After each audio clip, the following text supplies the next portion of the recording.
যার দুটি দিন একই রকম কাটলো সে ক্ষতিগ্রস্ত হলো।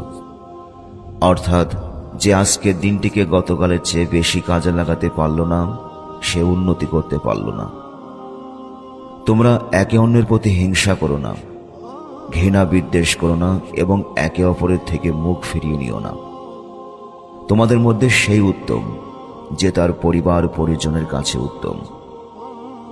আল্লাহ ততক্ষণ বান্দার সাহায্য করেন যতক্ষণ সে তার ভাইকে সহযোগিতা করে। যে পবিত্র থাকতে চায় তাকে আল্লাহ পবিত্র রাখেন।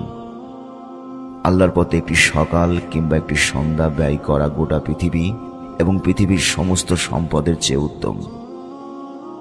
অত্যাচারী শাসকের সামনে যে জ্ঞান অর্জনের খোঁজে বের হয় সে আল্লাহর পথে বের হয়।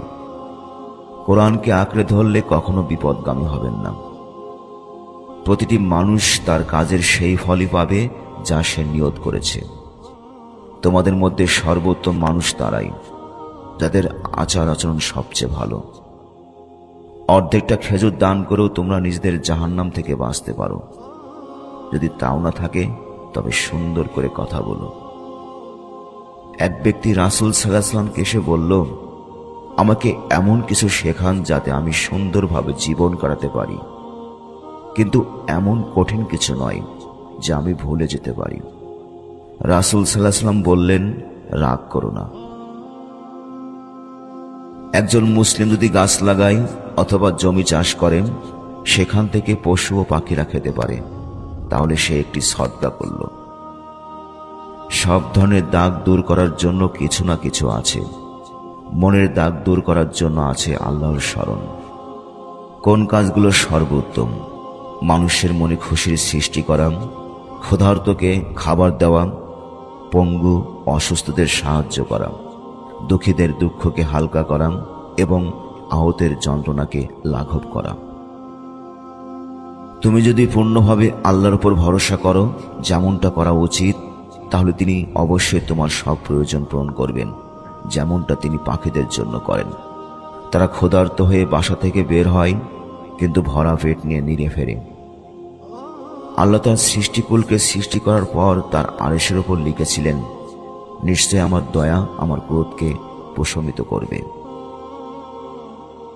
যারা তার সৃষ্টির উপর দয়া করবে না, আল্লাহ তাদের উপর দয়া করবেন না। তুমি তোমার হৃদয়কে সকাল থেকে রাত ও রাত থেকে সকাল পর্যন্ত অন্যের উপর হিংসা করা থেকে বিরত রাখো।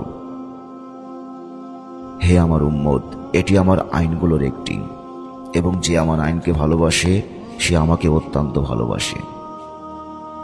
সবসময় সত্য বলো, এমনকি যদিও তা অন্যদের কাছে কঠিন অপছন্দনীয় হয়। দয়া বিশ্বাসের একটি চিহ্ন। যার দয়া নেই তার মাঝে বিশ্বাস ঈমান নেই। যখন এমন কাউকে দেখবে যাকে তোমার চেয়েও বেশি সম্পদ ও সৌন্দর্য দেওয়া হয়েছে, তখন আফসোস করার বদলে এমন মানুষের দিকে তাকাও যাকে কম দেওয়া হয়েছে। নিশ্চয় নিজের সন্তানকে উত্তম ব্যবহার শেখানো গরিবকে শস্য দান করার চেয়ে উত্তম। দয়ালুর প্রতি আল্লাহর দয়াশীল হন। তাই পৃথিবীর মানুষের প্রতি দয়াশীল হও, তাহলে যিনি আসমানে আছেন তিনি তোমার প্রতি দয়া দেখাবেন। অতিরিক্ত সম্পদের বোঝা কাঁধে নিয়ে সত্যিকার সুখের পথে হাঁটা মানুষের জন্য কঠিন। একবার এক লোক রাস্তা দিয়ে হাঁটার সময় রাস্তার উপর কষ্টদায়ক কাঁটাযুক্ত একটি ডাল পড়ে থাকতে দেখল। লোকটি কষ্টদায়ক বস্তুটি রাস্তা থেকে সরিয়ে ফেলল। আল্লাহ তাকে ধন্যবাদ দিলেন এবং তার সব অপরাধ ক্ষমা করে দিলেন।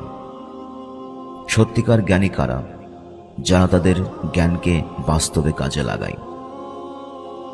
আল্লাহ আমার কাছে এই কথা প্রকাশ করেছেন যে তোমাদের অবশ্যই বিনয় হতে হবে। কেউ কারো উপর অহংকার করবে না এবং কেউ কারো উপর অত্যাচার করবে না। কোন মানুষটি আল্লাহর কাছে সবচেয়ে প্রিয়? যার মাধ্যমে আল্লাহর জন্য সৃষ্টিকুল উপকৃত হয়। আল্লাহ আমাদের সঠিক বুঝটা দিক। আমিন।